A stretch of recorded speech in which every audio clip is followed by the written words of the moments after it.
Yo les gars, j'espère que vous allez bien. Donc aujourd'hui on se retrouve dans une nouvelle vidéo qui j'espère va être assez rapide parce que j'ai pas non plus envie de trop parler. Vous m'avez beaucoup demandé ça sur Instagram, donc je sais pas si ça intéressera la plupart de ma communauté. Mais du coup je vais vous parler un petit peu de mes lectures, de celles qui m'ont appris quelque chose, qui m'ont fait réfléchir derrière, etc.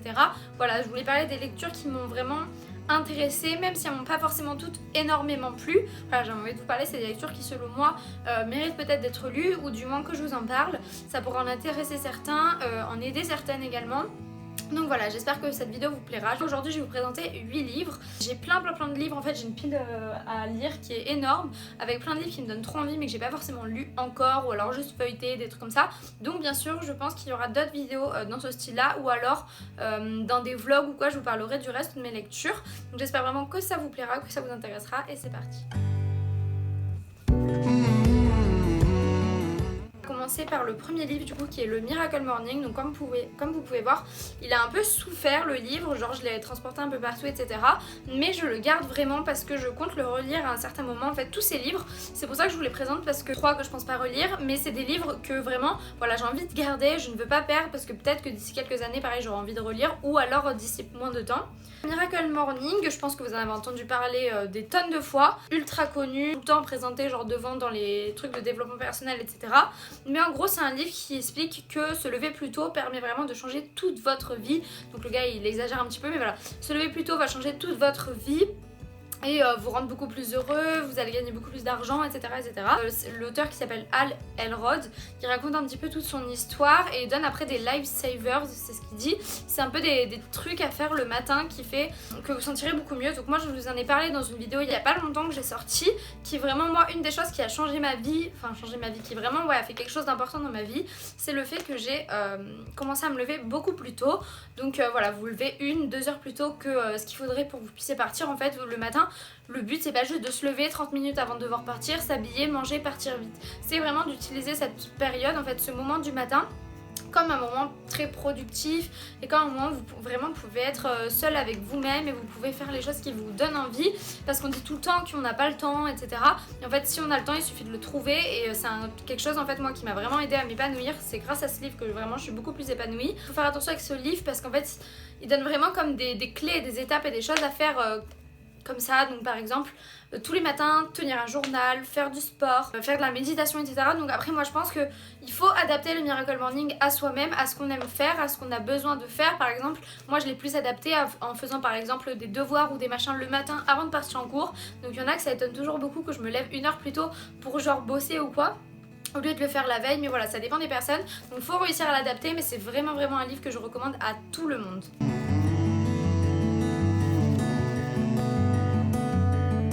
Deuxième livre, je pense que j'ai lu dans l'ordre. Donc c'est le livre La loi de l'attraction, rien de magique, le magicien c'est vous, de Sylvie Liger. Donc il est comme ceci, je vous en ai déjà parlé dans un vlog il y a pas longtemps. La loi de l'attraction c'est un sujet qui m'intéresse énormément. Donc je lis beaucoup à ce sujet, j'aime beaucoup regarder des documentaires à ce sujet, écouter des podcasts à ce sujet, des vidéos YouTube ou quoi. Et en fait il y a pas mal de livres qui sont sortis sur la loi de l'attraction à la FNAC ou quoi. Celui-ci il m'a vraiment beaucoup plu, de par déjà la première de couverture que je trouvais hyper jolie. Et ensuite en fait ce qui me plaît vraiment c'est que c'est vraiment très bien organisé en fait à l'intérieur. J'aime pas quand il y a jamais de coupure, du texte sans jamais de coupure. Là ce que j'aime bien c'est que vraiment il y a plein de passages avec voilà, des sortes de petits exercices. C'est un peu, enfin voilà, j'aime bien comment il est rédigé à l'intérieur. Vous voyez il y a plein de trucs avec des couleurs. Un livre en plus que j'ai trouvé vraiment très simple à lire, donnait beaucoup envie en fait de m'intéresser encore plus à la loi de l'attraction, et voilà, qui m'a vraiment convaincue, etc. J'ai pas trouvé ça trop spirituel et comme si on parlait quelque chose de magique. J'ai trouvé ça quand même assez concret, avec des exercices assez concrets pour aborder la chose comme un débutant en fait. Et j'ai vraiment beaucoup aimé ce livre. Il m'a vraiment donné foi en tout cas en la loi de l'attraction. Et c'est comment transformer sa vie en changeant la nature de ses pensées. Ça vous oriente directement aussi pareil vers la pensée positive, etc. Et donc j'ai beaucoup aimé ce livre, et pareil je vous le conseille vraiment énormément. Donc après celui-ci je sais pas, ça dépend lequel vous attire en fait quand vous êtes dans le rayon, vous regardez les livres sur la loi de l'attraction. Mais celui-ci en tout cas moi je l'ai personnellement beaucoup aimé. Ensuite, un livre dont également je vous ai déjà parlé dans une vidéo, donc voilà, c'était dans un vlog à la maison, un truc comme ça, donc je vais pas non plus en parler trop longtemps, mais c'est Les 5 blessures qui empêchent d'être soi-même de Lise Bourbeau. Donc en fait Lise Bourbeau elle a sorti plusieurs livres, donc j'en ai acheté un autre que j'ai pas encore lu parce que j'ai d'autres livres, mais en gros c'est un livre qui classe un petit peu, enfin les gens en fait, toutes les personnes dans 5 blessures en fait et qui dicte un petit peu nos caractères selon 5 blessures. Vous pouvez être majoritairement une blessure et une deuxième blessure par exemple, ou alors même plusieurs blessures à minima, etc. Mais en fait ça classe un petit peu tous les mauvais côtés qu'on peut avoir et certains moments en fait qu'on peut avoir où on n'est pas forcément nous-mêmes, qui sont dictés en fait par une blessure qu'on a eue dans notre enfance ou quoi. Les 5 blessures, c'est l'injustice, l'abandon, l'humiliation, la trahison et le rejet.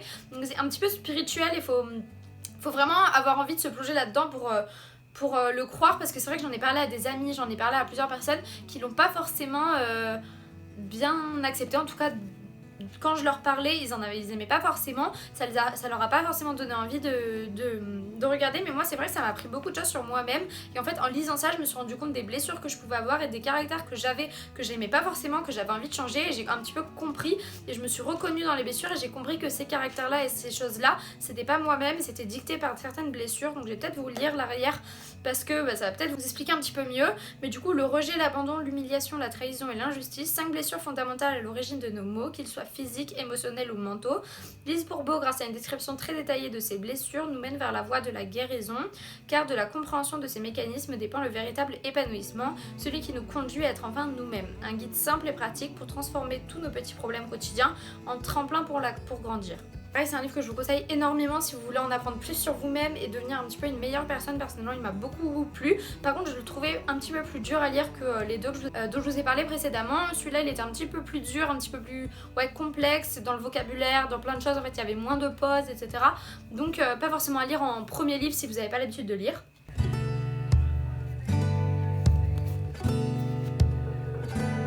Que j'ai lu il y a pas longtemps non plus, c'est Foutez-vous la paix et commencez à vivre.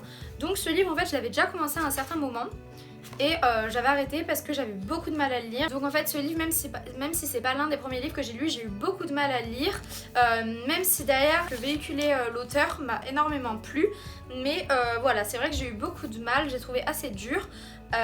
Assez complexe en fait à lire. Pareil, il n'y avait pas forcément de pause, j'ai un petit peu du mal comme vous voyez là en fait, il n'y a jamais de pause en fait dans les chapitres, ça continue tout le temps, et c'est vrai que moi j'aime bien quand il y a des pauses, qu'on donne un peu des citations, voilà, quand c'est un peu rythmé dans la lecture.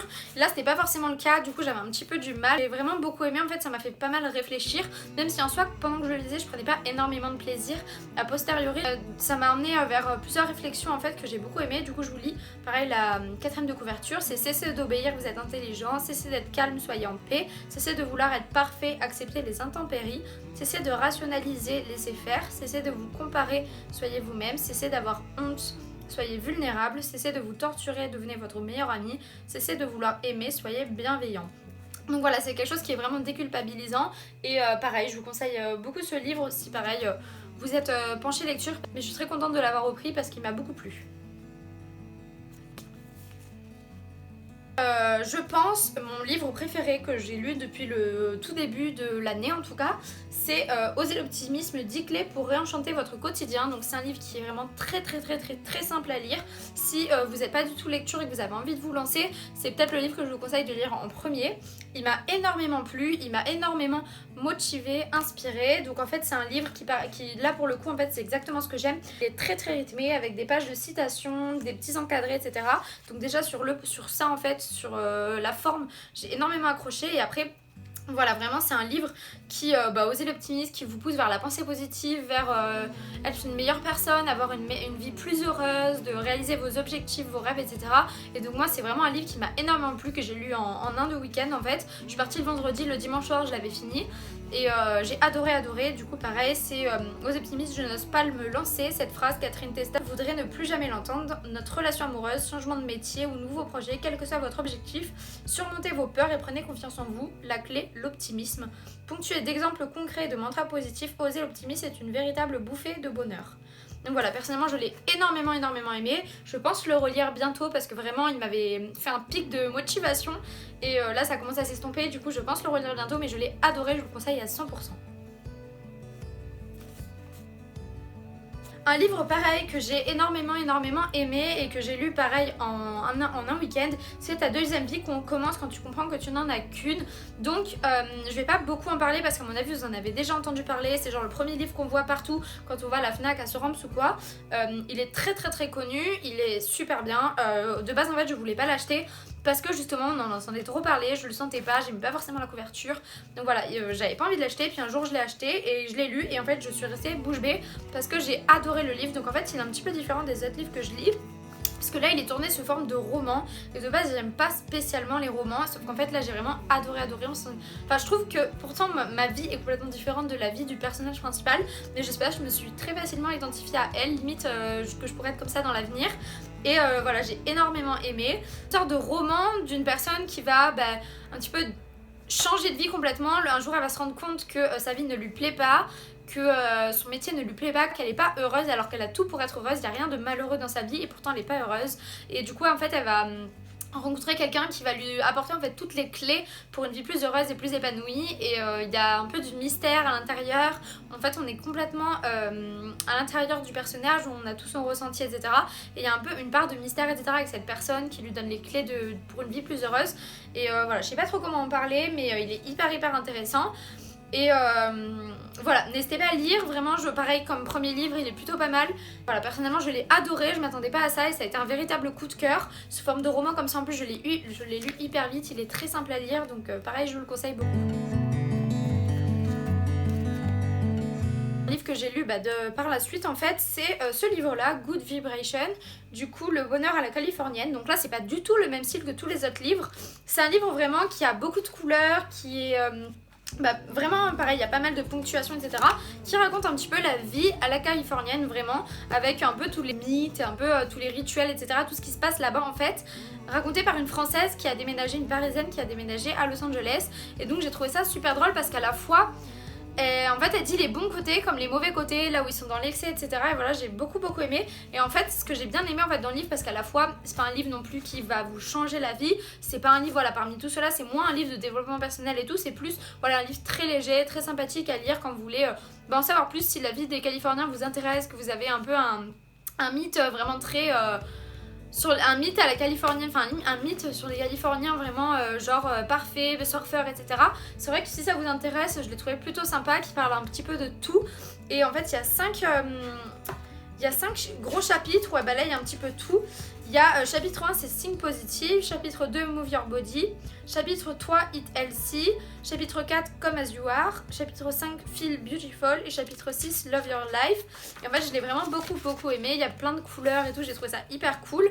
Et en fait ce que j'ai bien aimé à travers ce livre, c'est que ça m'a donné envie d'être beaucoup plus penchée sur le nature et sur la naturelle et sur l'écologie et sur le sport et sur manger bien, sachant que déjà j'aimais bien de base, sur voilà des soins naturels, etc. Parce que c'est vrai qu'en fait là-bas, d'après ce qu'elle dit en tout cas, en Californie ils sont beaucoup penchés vers la nature, en fait, vers tout ça. Et c'est vrai que ça m'a beaucoup envie de m'intéresser plus à la question à travers la façon dont c'était décrit. Et donc c'est pour ça en fait que j'ai beaucoup aimé ce livre, qui est plein de fraîcheur et qui est super sympa par exemple à lire en été à la plage ou quoi. C'est un livre qui à mon avis est très bien. Et sur le même style en fait, il y a, vous savez, le livre du Lacombe, le livre du Higueux, des trucs comme ça, que j'ai d'ailleurs acheté, que je lirai plus tard, parce que celui-ci en tout cas m'a énormément plu. Et donc enfin, le dernier livre dont j'avais envie de vous parler, c'est le livre de Shonda Rhimes, Comment dire oui à changer ma vie, une année pour s'ouvrir aux autres et à soi-même. C'est un livre que j'ai pareil beaucoup aimé. Donc en fait j'ai eu un petit peu de mal à rentrer à l'intérieur du livre au début. C'est vrai que j'ai eu un peu de mal à être dedans en fait, et au bout de 1 ou 2 petits chapitres j'étais complètement accro, j'arrivais pas à m'arrêter, je le lisais tout le temps, limite dans la rue je m'arrêtais, je lisais le livre, dès que je rentrais chez moi je m'y mettais, je le lisais, etc. J'ai beaucoup aimé, je me suis vraiment beaucoup attachée au personnage. J'ai beaucoup aimé à travers ce livre, c'est qu'en fait c'est écrit un peu comme si on parlait à travers un blog. Vous savez sur les blogs les gens ils écrivent pas comme dans un texte, en fait ils écrivent un peu avec des mots barrés, des trucs entre parenthèses, des mots qui sont dans l'excès avec plusieurs i à la fin, des trucs comme ça. Et c'est vrai que ça j'ai beaucoup aimé, elle écrit vraiment en fait comme si elle parlait, c'est ça que j'ai beaucoup aimé, elle écrit comme si elle parlait en faisant des pauses, en sautant des lignes, comme si voilà, elle écrit comme elle parle et vraiment on a l'impression d'être avec elle et vraiment j'avais l'impression de l'entendre et je m'imaginais vraiment beaucoup de trucs, donc c'est ça que j'ai bien aimé. Je trouvais ça très intime comme livre et j'ai vraiment énormément aimé parce que il est à la fois léger comme ça, mais d'ailleurs ça véhicule beaucoup de leçons et beaucoup de choses qui ça donne envie d'appliquer à sa propre vie. J'ai un peu du mal à expliquer, mais c'est vrai que toutes les leçons qu'elle a tirées de cette année du oui, ça donne envie vraiment de faire la même chose et d'appliquer les mêmes leçons et d'avoir une vie plus heureuse comme la sienne, parce que c'est vrai que sa vie a changé du tout au tout lorsqu'elle s'est donné ce défi. Et voilà, en fait, c'est dans ce récit personnel, émouvant et souvent hilarant, la créatrice de Grey's Anatomy et de Scandale révèle comment dire oui à changer sa vie et comment cela peut aussi changer la vôtre. C'est moins un roman que le livre Ta deuxième vie commence quand tu comprends que tu n'en as qu'une, mais c'est vraiment un mélange en fait entre un roman et des leçons à travers les chapitres, etc. Donc voilà, c'est un livre que j'ai énormément aimé et pareil, je vous le conseille.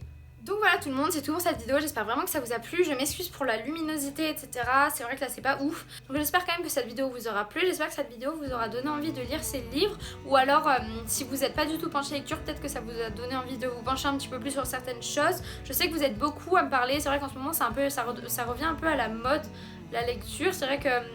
En fait, on en entend de plus en plus parler de la lecture, des podcasts, tout ça. Et sur Instagram, vraiment, vous me posez très souvent, très régulièrement des messages. En fait, par exemple, quand je mets une story dans le train où je suis en train de lire, des trucs comme ça. Donc, je me suis dit que ça pouvait vous intéresser de faire une vidéo à ce propos. N'hésitez pas à me dire vos impressions en commentaire. Et n'hésitez pas à me dire si vous aimeriez voir d'autres vidéos sur dans ce style une prochaine fois. Je vous fais d'énormes bisous. On se revoit bientôt dans une nouvelle vidéo. Bisous!